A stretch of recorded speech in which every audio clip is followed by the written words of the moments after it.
Hello friend, कैसी हो आप सभी। माता लक्ष्मी को वैसे तो किसी भी मिठाई का भोग लगाया जा सकता है, लेकिन माता लक्ष्मी को सफ़ेद मिठाई बहुत ही प्रिय है, इसलिए खीर या रबड़ी का भोग काफ़ी उत्तम रहेगा। माँ लक्ष्मी की कृपा जिस मनुष्य पर बरस जाए उनके बारे न्यारे हो जाते हैं। ये चाहत तो सभी की होती है कि बैंक बैलेंस कभी खाली ना हो, जीवन में पैसा इतना ज़्यादा हो कि हर मुश्किल छोटी लगने लगे।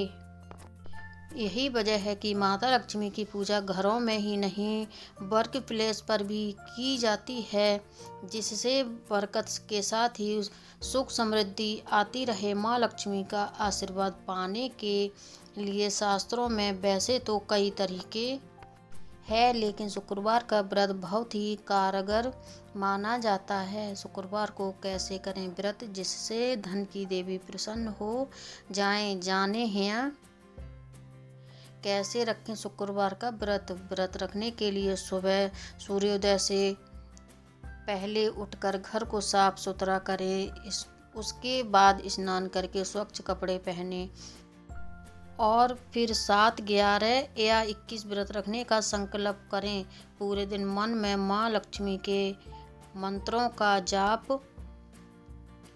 करते रहें। दिन में नमक ना खाएं, सिर्फ फलाहार करें। शुक्रवार के व्रत में पूजा मुख्य रूप से शाम के समय सूर्य ढलने के बाद की जाती है, इसलिए शाम के समय एक बार फिर से शुद्ध होकर भगवान के सामने बैठ जाएं। सामने एक चौकी पर लाल कपड़ा बिछाकर माता लक्ष्मी की प्रतिमा को स्थापित करें। मुट्ठी भर चावल को रखकर उनके ऊपर तांबे का जल से भरा लोटा रखें।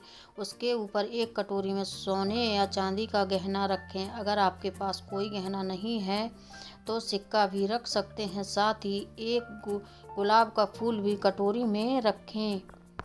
इस विधि से करें माँ लक्ष्मी की पूजा। माँ लक्ष्मी के सामने रखे गहने का पूजन हल्दी और कुमकुम से करें और अक्षत पर फूल चढ़ाएं।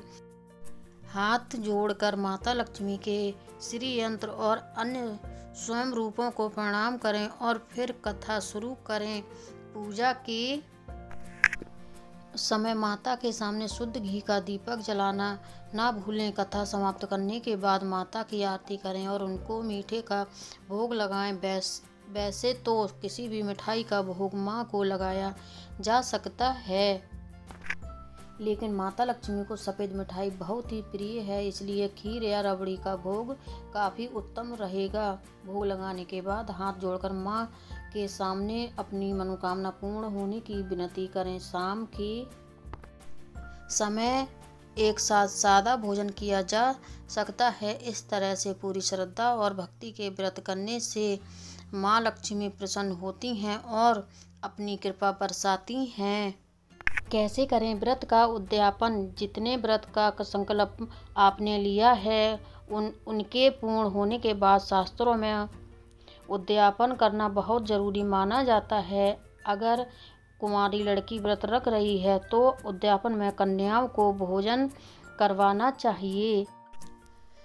अगर सुहागन महिला व्रत रख रही है तो उद्यापन में 7 या 11 सुहागन महिलाओं को ही बुलाना चाहिए। उद्यापन वाले दिन भी ऊपर दी गई विधि से माता की पूजा करें और फिर कन्याओं या सुहागिनों को भोजन करवाएं। भोजन में खीर और नारियल का प्रसाद रखना ना भूलें। उनको दक्षिणा स्वयं रूप वैभव लक्ष्मी व्रत की एक पुस्तक, नारियल का टुकड़ा, स्टील के बर्तन और खीर, कोई वस्त्र और रुपए दें।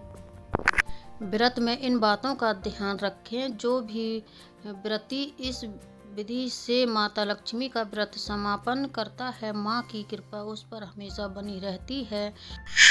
उस मनुष्य को कभी भी धन सौभाग्य की कमी नहीं रहती है। माता का यह व्रत बिगड़े काम बना देने वाला है। याद रखें कि व्रत के दौरान मन में किसी के लिए भी बुरी भावना नहीं रखनी चाहिए और ना ही किसी की चुगली करें। पूरे दिन सच्ची भावना और पवित्र मन के साथ व्रत रखें, इससे पूजा का शुभ फल मिलता है। तो फ्रेंड, ये जानकारी आपको कैसी लगी, अच्छी लगी हो तो ज़्यादा से ज़्यादा लोगों में शेयर कर दें। अगर चैनल पर पहली बार आए हो तो चैनल को सब्सक्राइब कर लें और मुझे कमेंट करके ज़रूर बताएं। धन्यवाद।